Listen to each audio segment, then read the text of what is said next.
You're listening to TFM. Want to join in the conversation and share your thoughts on this episode? Join the Babel Conference, our listeners' discussion group on Facebook. Just type BABEL into the Facebook search field, and we'll look forward to seeing you there.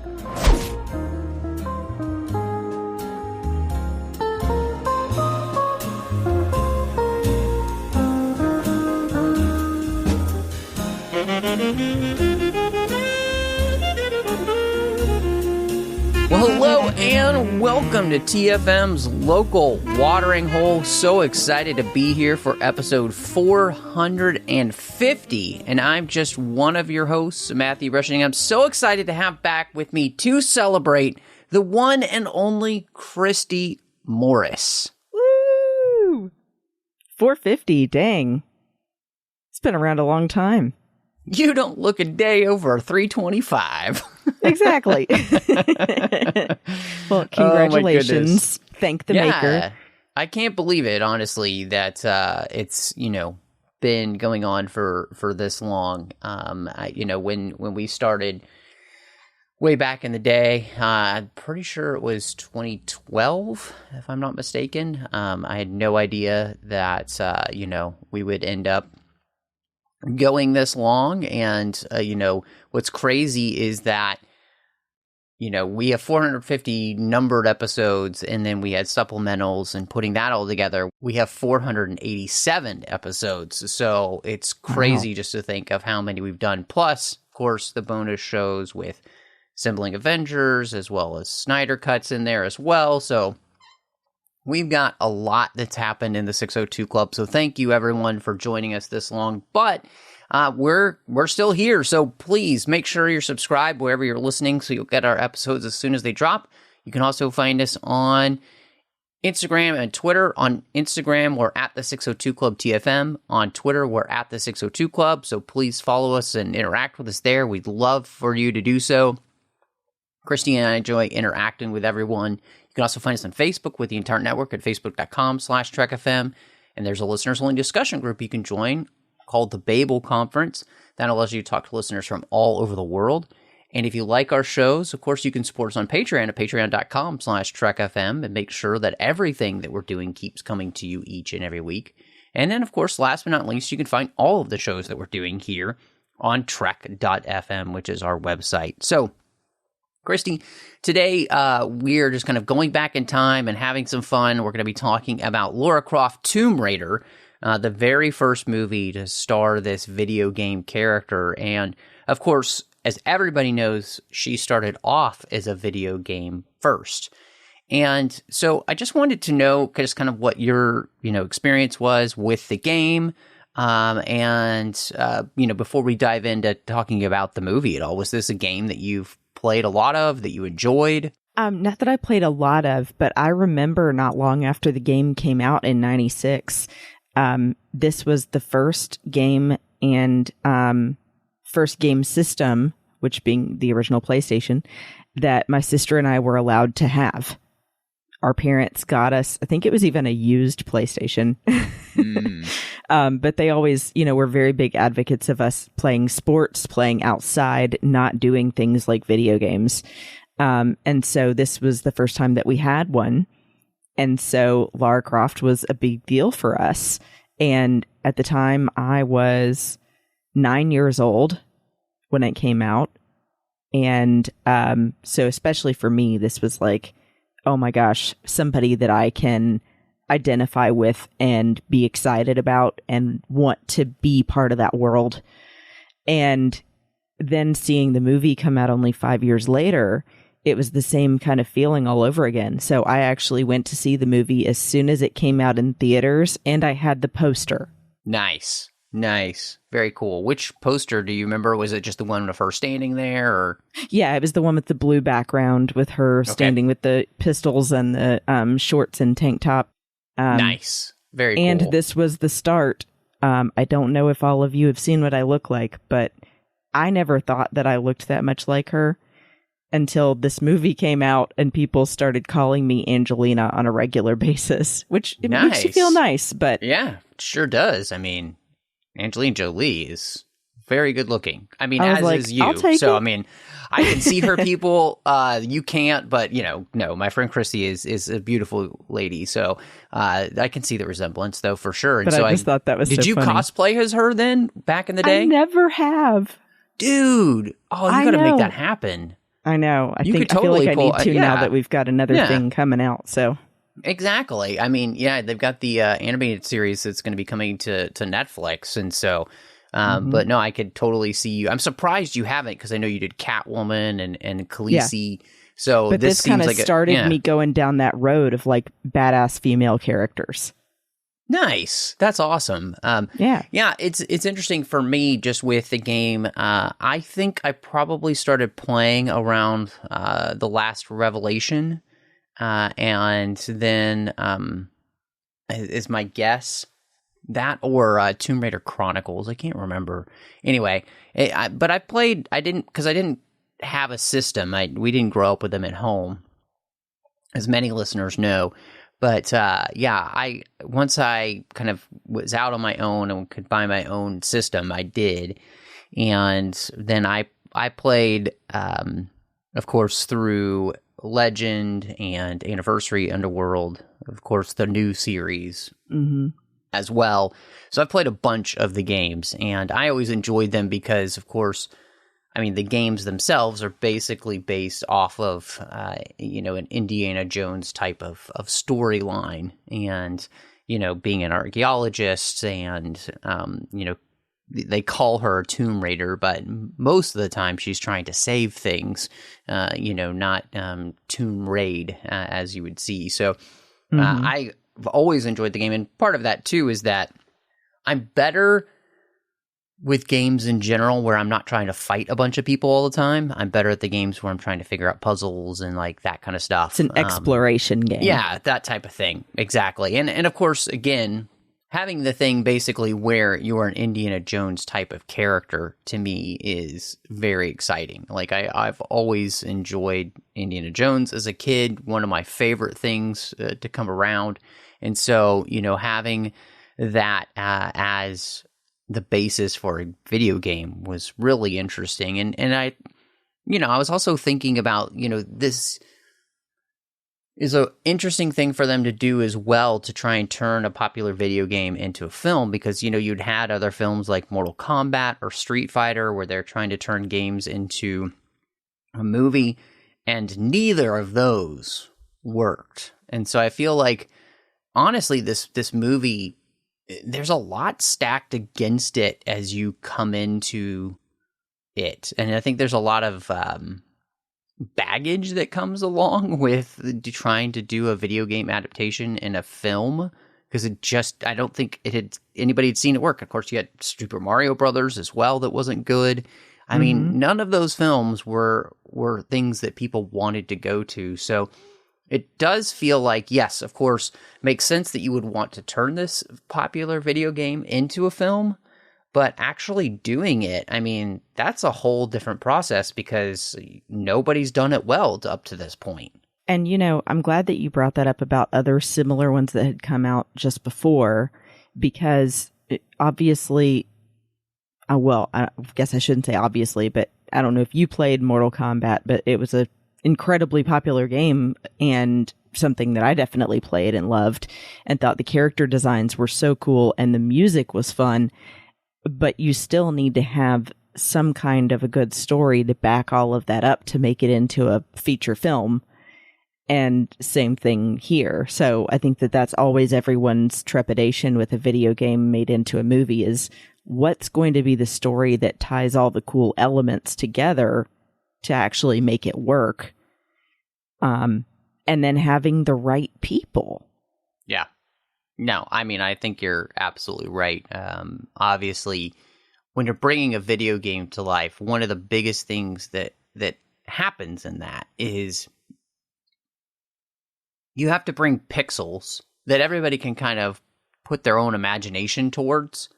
And of course, the game is giving you some idea of, the character, the way they act, the way they sound, all of that kind of stuff.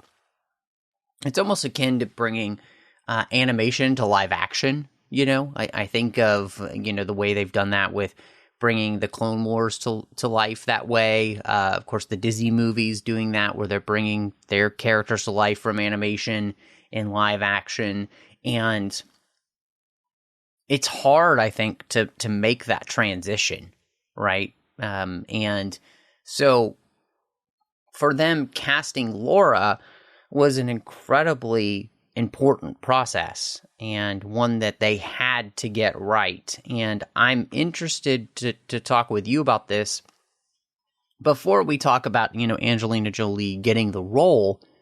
I mean, you have all of these other people that are, declared interest in the role or being looked at, like Jennifer Love Hewitt, Famke Jensen, Jennifer Lopez, Elizabeth Hurley, Ashley Judd, Sandra Bullock, Catherine Zeta-Jones, Diane Lane, Demi Moore, Denise Richards are all people that are either, kind of threw their hat into the ring or thought about during the process. And I don't know, I read that list and I don't really see anybody on that list that I'm like, oh, I wish they had played them.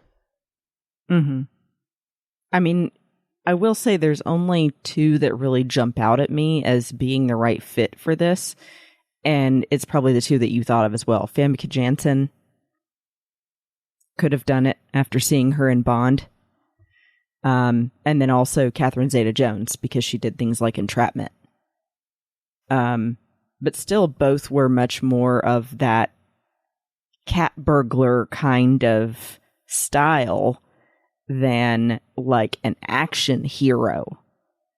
And that's the difference that you really needed for this movie, was somebody that could stand up and lead it, but then also be an action hero. And even when they talked about in the video game design, that was the reason she was designed with the look and the style that she had, was to be looked up to as an action hero for the younger generation. That, regardless of your gender, you would want to be her or, see what that is like. Right. Because of all the stuff she's capable of with her, fighting and, like you said, doing puzzles, exploration, and all of that stuff. Yeah. Yeah, it's interesting because, looking at the list, there's one person, her name is Rona Mintra, but she's actually British. And just the look that she has feels like she could have been very good. I mean, she's done an episode of Supergirl, and she was in some other things, but doesn't seem like she's been in a ton that we would know her from. She's done a lot of TV work and things like that. Oh, yeah, so, I'm familiar with her. Yeah. I mean, it's funny, I know her actually. It's funny because I actually know her from her small role in Sweet Home Alabama. Oh, yeah, good point. Yeah, but no, I think it's interesting because she's, I think, one of the few on that list where I could actually see her playing the role. It helps that she's actually British. I know one of the people in the running was Catherine Zeta-Jones, and I like Catherine Zeta-Jones, but I don't know if I see her in this role per se. Same with Elizabeth Hurley, she's fine, but I think the biggest problem there as well is that it seems like there are a lot of Americans on the list, and of course, so is Angelina Jolie, but I don't know. So how do you feel about her in the role? What is she... I mean, does she do anything for you as this character? Does she pull it off? Oh, definitely. I didn't question it from the moment I saw her on screen. I think that, of course, for people that loved the games, you have to get used to the idea of now seeing an actual face to the character and accepting that. Yeah, it's a good point. For me, it was right away saying, I never knew I needed this kind of thing. But she fits it so well. And the reason why is I think that Angelina is capable of playing that soft feminine side, but also bringing the toughness that you need, the grit to get through the difficult scenes and do the physicality that you would need to do for this kind of character.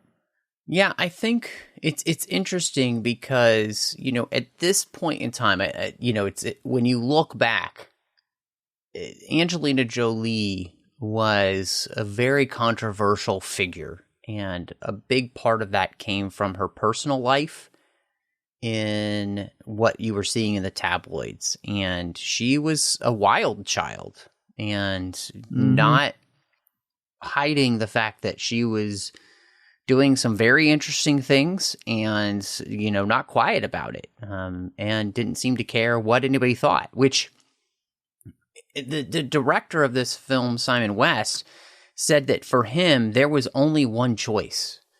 And for him, that was Angelina Jolie, because of the character she is, which is kind of a devil-may-care character. One who does not care what people think. Like you said, she can have this softness with the people that she's close to and she cares about the most. We see that throughout the movie with her butler Hillary and Bryce, her tech person. She has a great relationship with these people. She obviously cares very deeply about them and they for her. And so there's there's that side of her. And then, she just plays the character, when she goes to the auction and she puts her feet up, like she's rich, she knows it, and she could care less how she comes off to people. She's truly just going to be who she is herself. And I think very few people can play that the same way Angelina Jolie does, where I think she comes off much more endearing than she does annoying, or kind of like, there's a word that people think about women, unfortunately, that can sometimes be like that. And I don't think it's appropriate, but that's what comes to mind for a lot of people. And I don't think you feel like that about her at all. I think she walks the line really well in this film. And she pushes the envelope. Exactly. But on the other side of this, I think, her playing about the loss of her father and the fact that they've cast her own dad, John Voight, as her father here in this role. And you can almost, I think she does a great job of playing the person who's lost both their parents are gone. And she had this wonderful relationship with her dad. And yet he's gone too. And that's had an impact on who she's become, right? Like, she has this very gruff exterior, and inside she does kind of have the heart of gold. And again, I think the great thing about her and the role is that I think she does a great job of capturing the character from the video games. But I also think she just does a great job of making you care about the character. And if there's anything I guess maybe I wanted more of in the movie, I also wanted there to be more scenes where I allowed her to play with more emotional depth, because I felt like she deserved it, because obviously she can handle it. I just wish they had given her more opportunities to play with that. Yeah, I'm glad you used that word too, because that's, again, the same thing that you need when you're trying to make something out of a two-dimensional character. I mean, even though it was, a 3D game, it was not realistic. Even though it was groundbreaking for its time with its animation style, this is a whole other level, and you need some emotional depth and some character depth to make an audience care about it, and then to really bring it to life. And so I think that that's something that worked well in this movie with having her as Lara. Mm-hmm. Well, and I think you just as you were talking, I think you brought up to mind this idea of why you need that is because in a video game, especially at that point, we weren't really at the point where video games were giving us truly, I think, in-depth characters. Right? There was no story mode. Yeah, I mean, there's story and everything that you're following, but it's not the same thing that we get now, right? I mean, you think about the difference between the Tomb Raider games that have come out, in the last 10 years, and the original Tomb Raider games are completely different, right? And so you do have to find a way to bring a depth to the character of Lara Croft. Yes, she's incredibly competent as a character, and can hold her own, and yet she also, I think, allows the character to have this depth. Angelina Jolie does, when it comes to the loss of her father, and even finding out that he didn't tell her the whole truth about herself. And if there's anything I think the movie just needed more of, was just digging into that a little bit more, and allowing that to be an even bigger part of the story, especially that revelation that her father had lied to her about this. And I think we'll talk later about some of the issues that come up with the film, but I think on the good side, it's like what you got by casting Angelina Jolie is the ability to play both sides of the character really well. And I think they nailed the action adventure side. I think they could have leaned even more into the emotional side, and it would have done wonders for the film and just for the character in general. So I also found it really interesting, Christy, and I kind of wanted your opinion about this because you're a woman, but a lot of the same complaints that were made about Gal Gadot playing Wonder Woman were also actually made about Angelina Jolie in playing Lara Croft, which I found very interesting to go back and read that those comments had come about, because I'm thinking to myself, if you look at Hollywood, Angelina Jolie pretty much looks like the character for the most part, and I can't really see why you would complain about that, but I just found it interesting that the complaints continue to be the same when it comes to bringing, like you said, two-dimensional characters from comics, or, the two-dimensional characters basically from video games. Yes, I know they're three-dimensional, but you know what I mean, to life. They seem to be the same. You mean like their character design? Yeah, I mean, obviously for Gal Gadot, it was the fact that she was not big enough to play Wonder Woman. You know what I'm talking about, people. I'm not going to go into detail. We're a family show. But the same complaint was basically made for Angelina Jolie, which I found to be hysterical, because I'm like, again, in Hollywood, I don't really know of anybody who really pulls off the part much better than she does in that arena.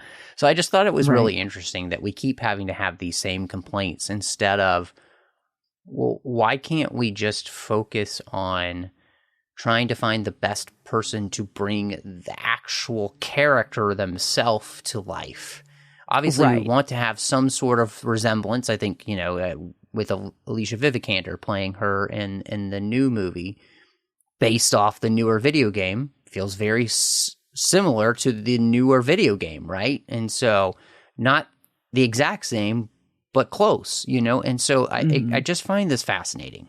And I think it's fascinating kind of in a funny sense, because if you think about it, the design for both Lara Croft from the video game and Wonder Woman was always super exaggerated.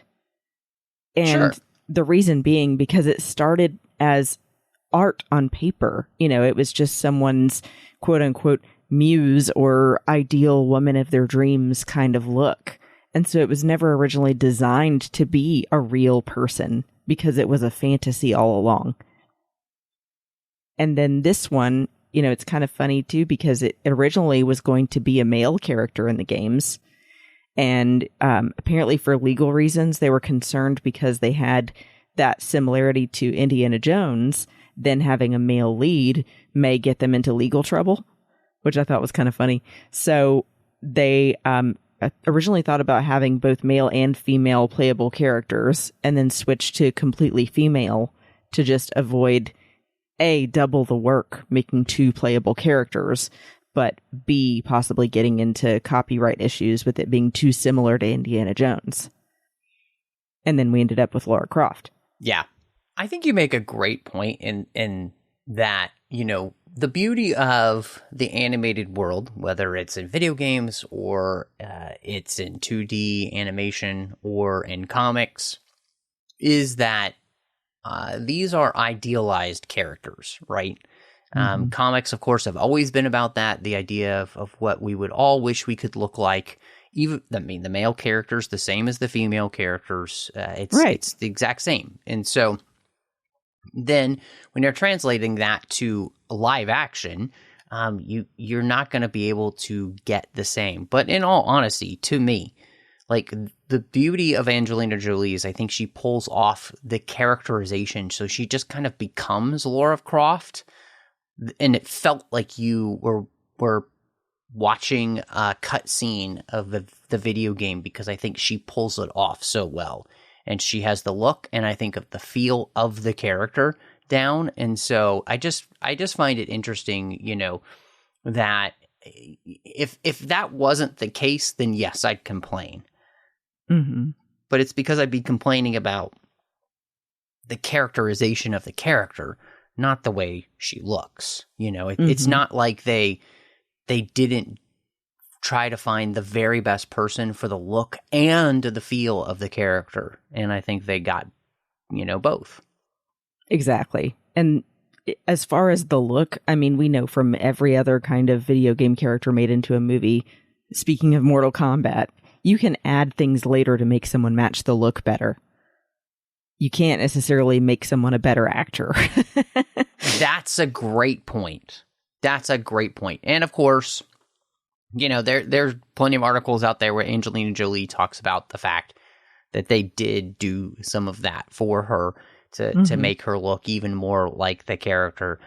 And yet in the end, it was about bringing her to life holistically, you know, not just what she looks like, which I think is the most important part of the character. And rewatching this, I do have to say, you know, I have not seen this movie in a very long time, and I was very impressed, I think, with what they gave her to do, but also the way in which she pulled it off, I think, wonderfully.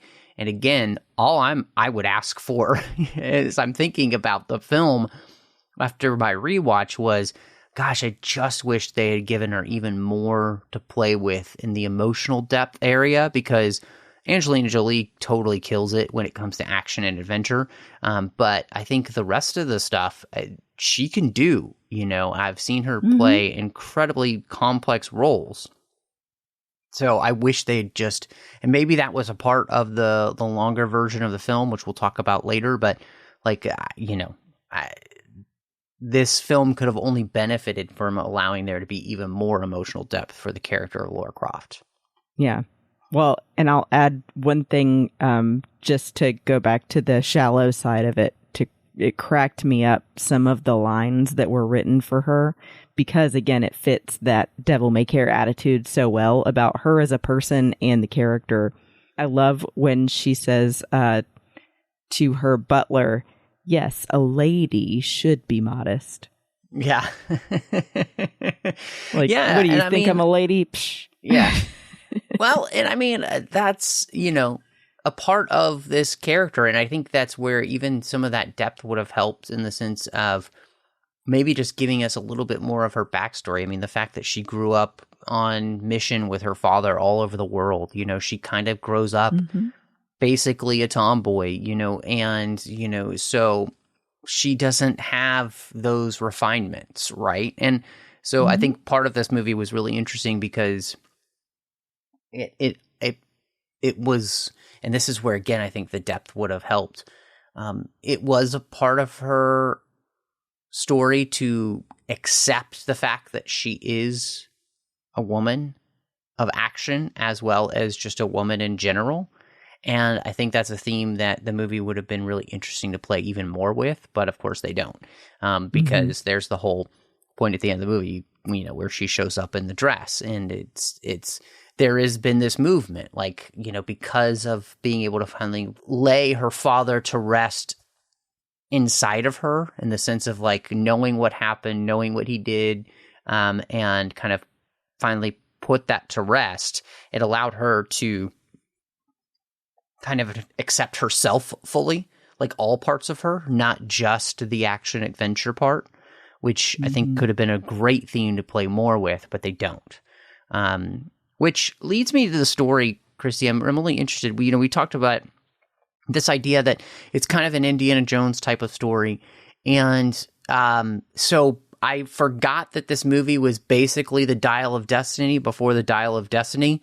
Apparently, this is the Triangle of Destiny that we're after. And the whole story is basically kind of summed in the fact that Laura is sent on a mission during this alignment of planets by her deceased father to stop the Illuminati from rejoining the Triangle of Light, which is this ancient artifact that a civilization had destroyed itself with in the past, an ancient civilization, because they played too much with time, because it controls time. It allows its wielder to control the timeline by moving through time and changing events. And so how do you feel like this story ended up working just as, a Lara Croft story?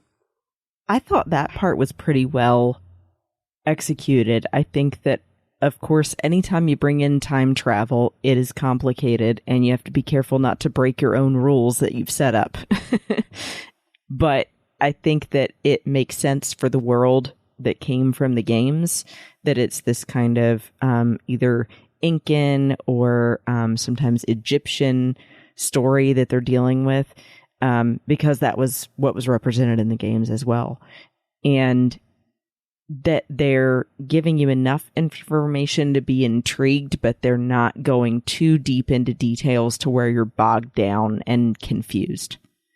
So, I mean, I think that there are some things with the time travel part, or the piece where Laura and Powell are both running toward the triangle at the top of a pyramid, that kind of could have been explained better. But her search for each piece along the way, and then how she ends up having to work together with the villains to then get what they both want, I think worked out really well. What did you think? Mm-hmm. Rewatching the movie, I was surprised at how well that all of the story elements kind of held together. And which is crazy when, again, we'll talk about it in a little bit, realizing that this was a much longer film that had been judiciously cut down. And yet it still felt coherent as a story. And it just, having played a bunch of the Tomb Raider games, the beauty of this is that it felt like a Tomb Raider game, the type of story that we were getting. And, I thought that they did a really good job about creating a element that probably has its, history in a bunch of other, kind of like legendary artifacts or whatever. But they created something, again. It's funny to me that this is legitimately the Dial of Destiny for the most part, and yet better done, sadly, I think.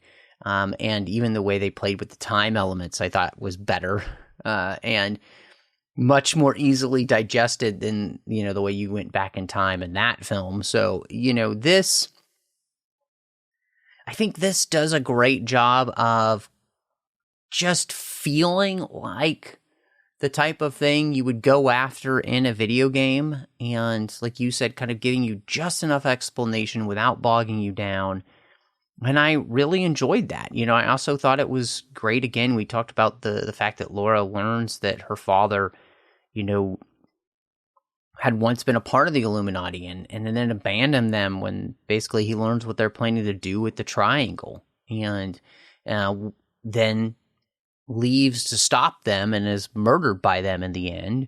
I thought this movie had a lot of nice elements, but it never becomes so burdened by its own mythology that it's hard to follow. I think the movie is easy to follow in that way. And I found myself kind of impressed that you could do all this in such a short time frame. This movie is pretty short. It's like 145. and I found it impressive in that. And so, if anything, I do think that, like you mentioned there at that end section, there could have been places, I think, where this movie could have been a little bit longer, and I wish it had been a little bit longer to give us a little bit more detail on some things. I think the places that I would have liked to seen that would have been some of the story elements for the connection between Laura and Alex West.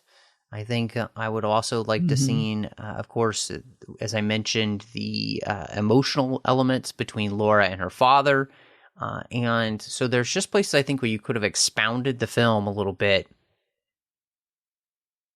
and made the story feel a little bit richer than it was here. But, even at this length and what we got, I'm still kind of impressed that it comes off the way it does. I would echo that and say I think that for sure spending more time on the emotional pieces would have added more to it.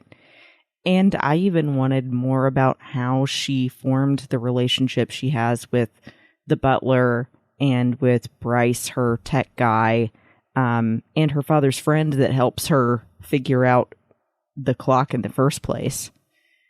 I think that there are a lot of people introduced that you don't get any other background of.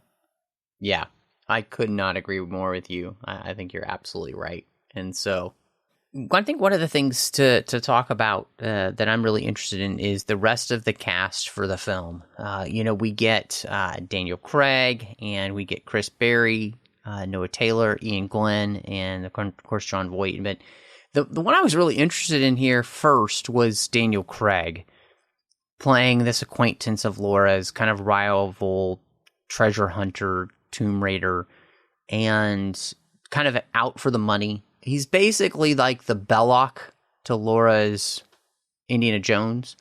And it's also clear to me that they have some sort of relationship.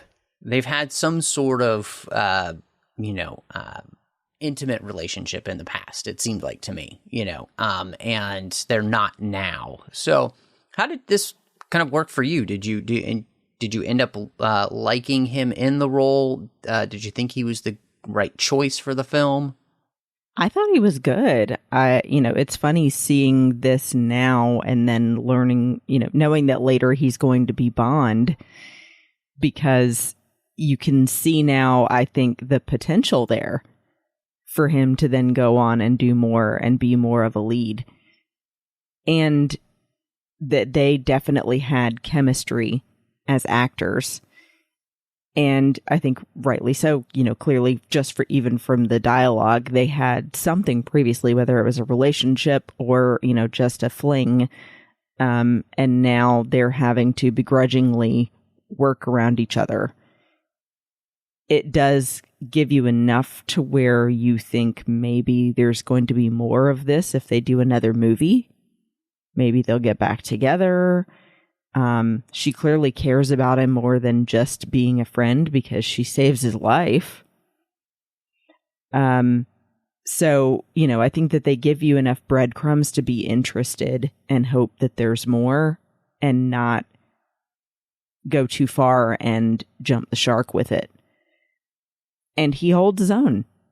I mean, like I said, I think he proves that he's got potential with real acting chops to do more later in his career and just hasn't been given much of a chance yet.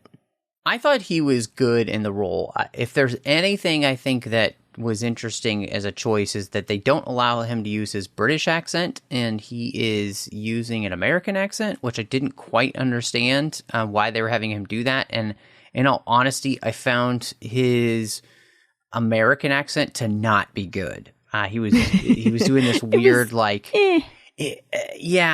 because it was this very kind of strange, almost like New Jersey light accent, and it was not well done. And so, but I thought he was good in the role. I enjoyed him in the role. I think, he plays, a very good, he plays a very good person who is kind of morally ambiguous And I liked it. I thought he did a good job. And in all honesty, as I kind of mentioned earlier, the thing that I would have liked to have seen is just him have more opportunity to play in the role. And I think, just give him more opportunity to have interactions with Laura and to fill in their story together, because I did find that, interesting, the fact that it did seem like they had this relationship together. So all of that said, I think, Daniel Craig does a great job, and I cannot complain at all about him being in the film. I always love him in the film, and so I thought that was great. I wanted to ask you about her two sidekicks, her butler and her tech guy. So they were going to have another, an older actor, a little bit older actor, play her butler, and he backed out because they were going to be filming during when his anniversary is, and he does not apparently film during that. He's always at home for his anniversary, so good for him. Mm-hmm. And so I thought her tech guy was great. Felt very reminiscent of classic tech guys, so I have no issues with him whatsoever. But I did find it interesting to have her butler basically be what felt like a similar age to Laura. And there be... it felt like it would have been easier to digest him as a character and have him be older, like an Alfred type. Because I felt like his age made it seem a little bit odd, especially in some of the scenes that we see him and her in.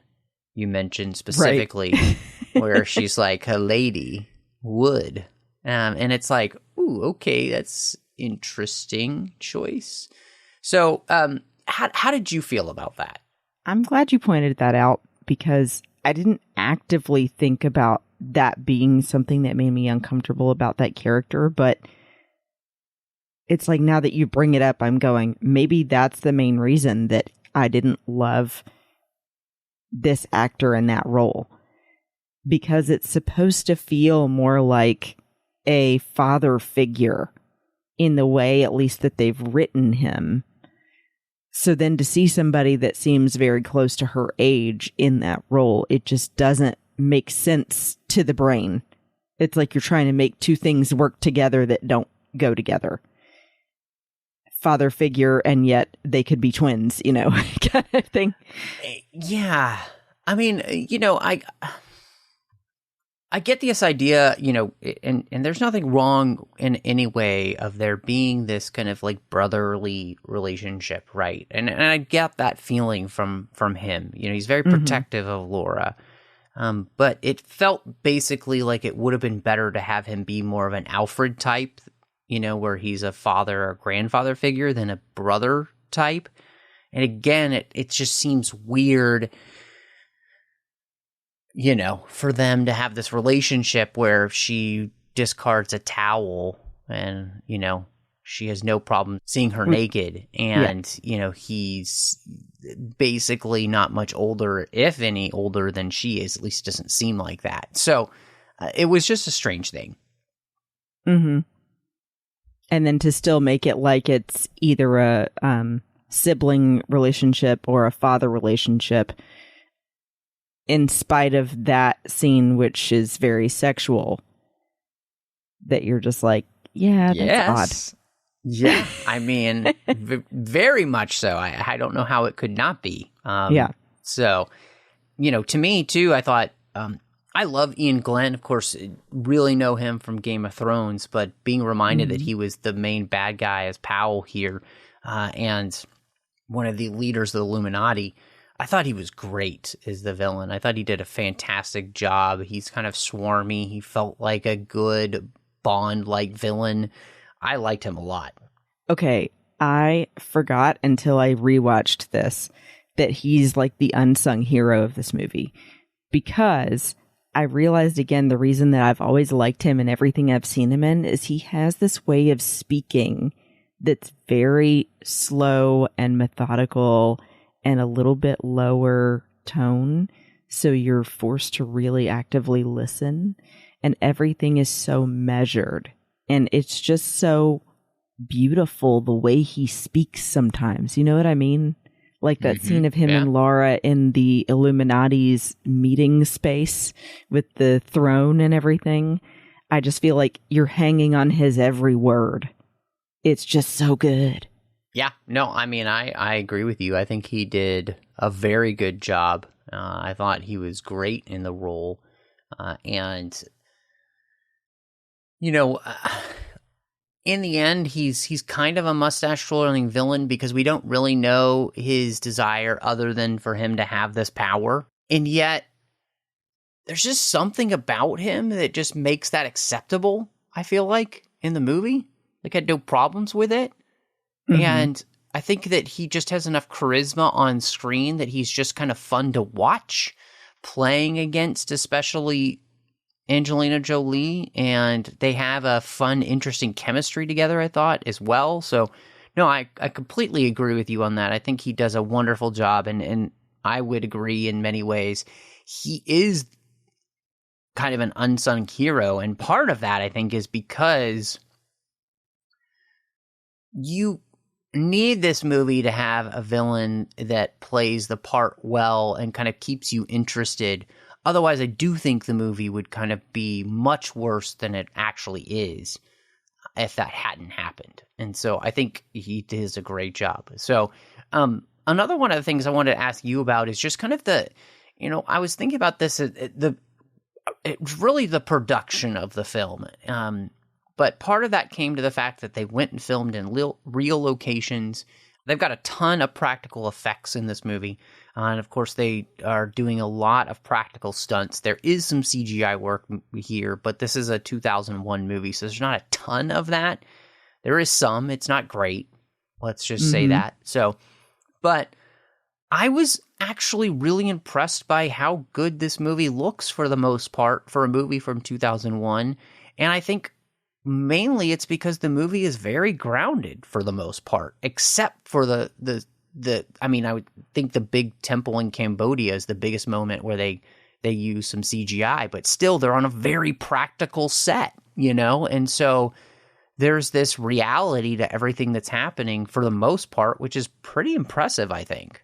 Yeah, I think it was a huge asset to them to focus on filming on location in the two big places that they did for filming in Cambodia for those scenes with the temple where they first find where the key plugs in and everything with piercing the urn and all of that was awesome. I love the look of those trees and everything. Now I'm like dying to go see the actual temple. And then two, filming in Iceland for the scene later with the sled dogs and everything. They did some beautiful shots there, and it, like, again, they're making the locations work for what they needed rather than trying to dress up a set. And that does so much for a story. I think that you just can't add. And limiting the special effects really helped them at a time when special effects were not great. I think specifically, the special effects that they're trying to do, I think 100%. That's something I think that you can clearly see that these special effects are very early CGI work, and it's not fantastic, but you mean like the black water? Yeah, but I think the thing is that you marry that with a very practical set, right? And I think that does something really, good for the film. Like I think it works more than it should because you're on a very practical set and you spent most of that scene very practically. And then when you're running around it being chased by these CGI creatures, there's a mixture of practical and CGI work. And so again, I think they've just done a really good job here. I'm actually very impressed by the work. And what's interesting is that the action, I know this movie was unfortunately plagued by post-production taking longer than they thought it would, and some of the effects weren't completely finished, they said, by the time the movie made it to theaters, which I think is pretty evident at the very end of the film, where the action becomes like she's sled dogging on her feet out of the cave. Out of the cave. Mm-hmm. And okay, so yeah, that's happening, and then they just cut to the fact that she's back at the house. And so that does become kind of it does feel like they just didn't have what they needed completed to be able to give you the full resolution there. So they just are like, yeah, she got away. It's fine. And so I think that's an interesting thing. But on a whole, I found myself, especially in that temple scene in Cambodia. I also felt like the end sequence, where they made that really elaborate solar system that was moving around, which is basically a puzzle from a Lara Croft Tomb Raider game. I thought all of that really worked. So to me, in the end, this movie's production, I thought, was pretty, strangely enough, kind of top notch. And you want it to look like it's this very lived in, gritty, dirty world that's been around for a while, because she's supposed to be going to places that are long established tombs and places that are going to be overgrown and have a lot of obstacles and things. So I think that they get that across really well as well. Yeah, no, I agree with you. I mean, that's one of the things that I found most interesting is the way in which the tombs there that they go into have such a Lara Croft Tomb Raider feel, like the game. And you even see, I've seen people say online there are points where you could point out, oh, that looks like that from that game. And, so that's great. I think it's fantastic. This movie, though, did have a lot of issues. The director's first cut of the film was around 130 minutes, so over 2 hours. And then they did some reshoots. He was removed from working on the film, although he did work on the reshoots. And in the end, Stuart Baird, who's a very good editor, came and re-edited this film. And, of course, really edited it down. And I was really interested in this because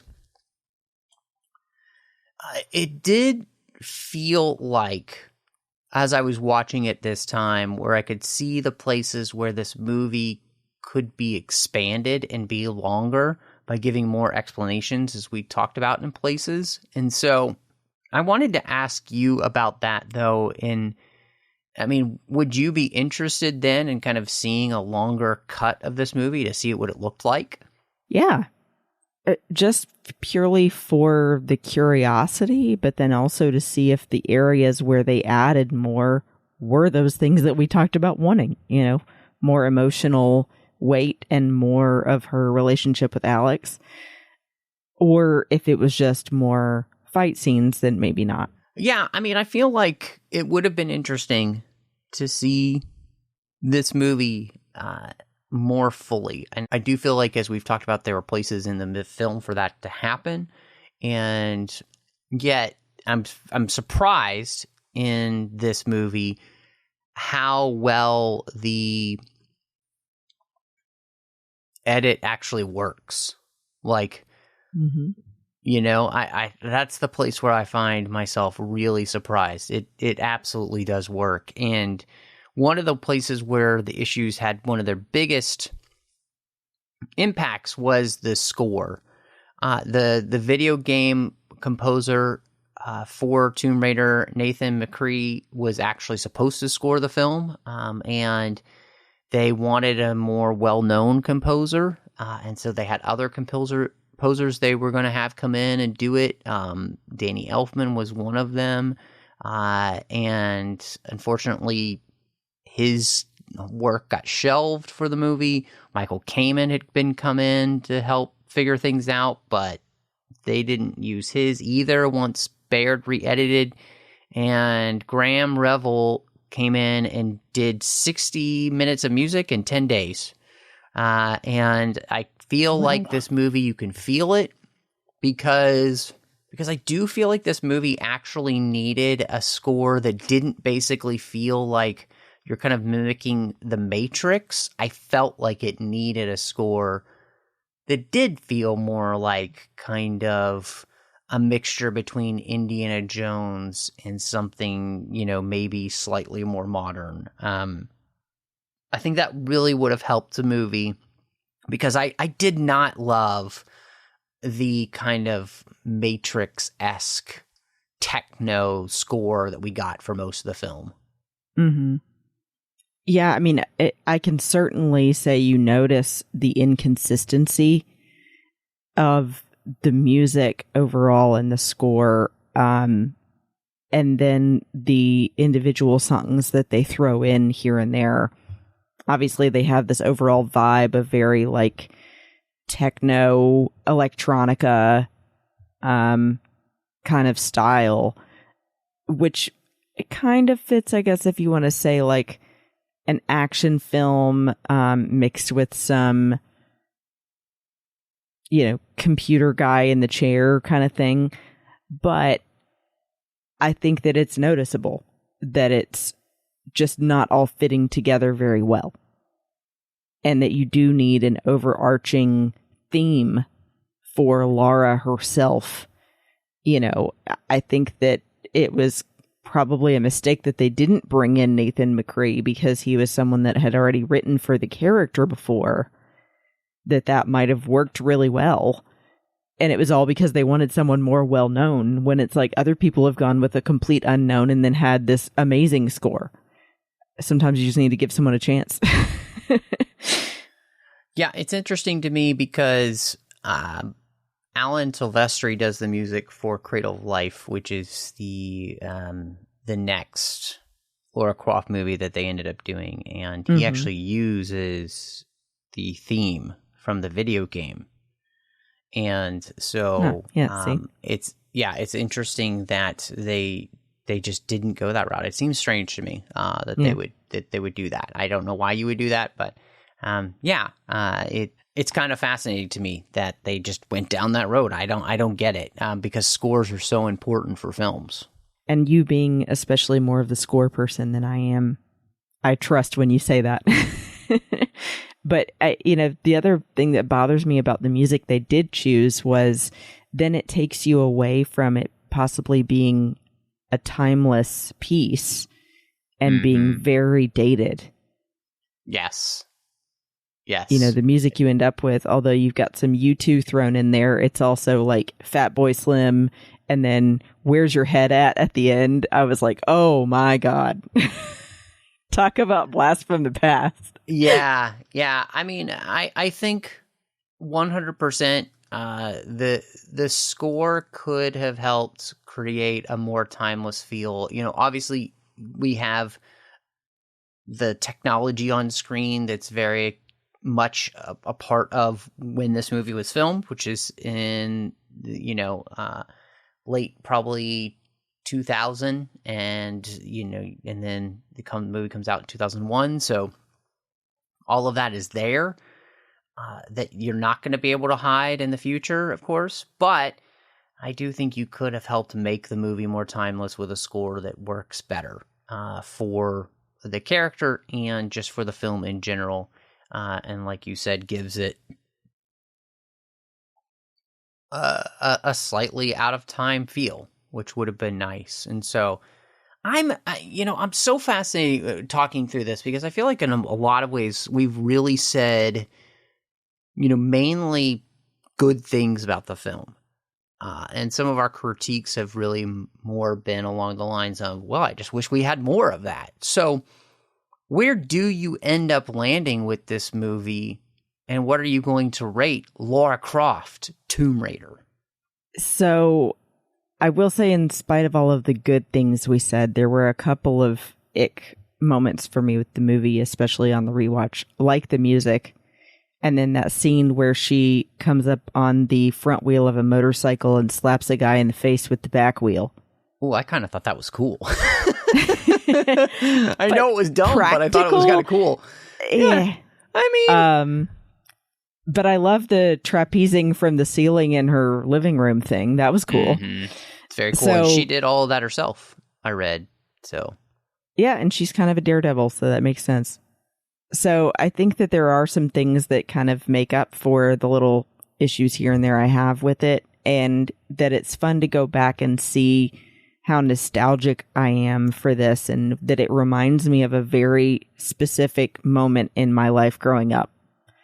You know, the game came out when I was 9, the movie came out when I was 14, and those were my formative years, and that really got me into going to things like Dragon Con and doing cosplay and wanting to be this kind of character. So that's cool. I end up, in spite of my issues, having to give it a 4 out of 5 because of all the love I have for it as well. It's certainly not perfect, but it's certainly not the worst movie ever either. So I give it above average, you know? Yeah. No, it's so interesting that you said that because, you know, when I finished watching it, I had rated it at a 3. And I think I'm going to land at a 3.5 because I was actually really impressed by this movie. And maybe I'm grading on a curve because of when it comes out and the fact that, you know, it's a video game movie that I think actually works for the most part. And yes, I think that there are some issues with the film. You know, I think it is very clear that there are places where this movie should have been a little bit longer and allowed us to spend more time with the character of Lara Croft and in her emotional state, and even diving into some of the relationships that she has, especially with Alex West as a character. But I really enjoyed actually rewatching this film. It's one of those where I feel like it's fun to be able to turn on a movie, just kind of sit down and enjoy it. It's not going to be anything super deep or whatever, but you're going to just kind of be entertained by it. And, you know, I think that Angelina Jolie does a great job of bringing the character to life. And I'm actually thinking to myself, I kind of want to go watch The Cradle of Life now and see if that was better than I remembered or not. And so, but yeah, 3.5 is where I'm going to land. But Christy, if, you know, people wanted to catch up with you and to see what you've got going on these days, where would they be able to find you? Well, of course, you can find me on Instagram, Letterboxd, and Twitter at Bespin Bell. And I, of course, appear sometimes on the Babel Conference on Facebook. And then if you want to see a finished show I had with my friends Amanda and Teresa called Sabers and Spells, that's over on the Skywalking Through Neverland Network. But what about you? Well, people can find me all over social media under the name MountRushing02. Of course, you can also find me here on the network doing a bunch of shows. Literary Treks, The Orb, Warp 5, The Artificial Tango, and Saddle Up. You can also find me on the Nerd Party Network doing a few shows. One is called Owl Post, did that with Drea Kaufman, talking about every single chapter of the Harry Potter series, one chapter at a time. You can also find me on Aggressive Negotiations, talking about Star Wars each and every week with the great John Mills. But thank you so much for joining us. Always a pleasure.